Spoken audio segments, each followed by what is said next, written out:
کنزا کسی نہ کسی طرح کر کے فلک کو راضی کر ہی لیتی ہے تیمور سے شادی کے لیے، اور تیمور کو بھی آخرکار ماننا ہی پڑتی ہے کنزا کی بات کہ اسے فلک سے شادی کرنی ہی ہے۔ کنزا زارا کے خلاف تیمور کو خوب بھڑکاتی ہے اور کہتی ہے کہ زارا نے تمہیں چھوڑ دیا، اب تم اس لڑکی کے لیے سوگ مناؤ گے، تمہیں چاہیے کہ تم اب فلک سے شادی کر لو، اور اس کے علاوہ ہمارے پاس کوئی آپشن بھی نہیں۔ ادھر سونیا فلک سے کہتی ہے کہ تم تو بہت ہی تیز نکلی، تم نے اس گھر کی مالکن بننے کے خواب دیکھے اور پورے بھی کر لیے۔ فلک کہتی ہے کہ میں تیمور سے شادی کرنا نہیں چاہتی تھی، کنزا آپ ہی نے مجھ سے زبردستی شادی کروائی ہے۔ سونیا کہتی ہے کہ واہ فلک، تم تو بہت ہی کمال کی لڑکی ہو، تمہیں یہاں آئے ہوئے کچھ ٹائم ہوا ہے اور تم نے اپنے قدم جما لیے، اور تم ابھی تک اس نوکرانی کی حالت میں گھوم رہی ہو۔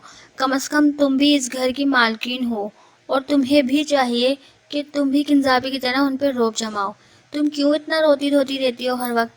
اب تم تیمور کی بیوی ہو۔ فلک سونیا سے کہتی ہے کہ تم اپنے کام سے کام رکھو، یہ میرا میٹر ہے، میں جو مرضی کروں۔ میں اس شادی سے ویسے ہی خوش نہیں ہوں، تم چاہتی ہو کہ میں اپنے آپ کو بنا سنوار کے سونیا کہتی ہے کہ ویسے فلک تم نے بڑا ہی لمبا ہاتھ مارا ہے۔ تو دوستو، سب کو کیا لگتا ہے؟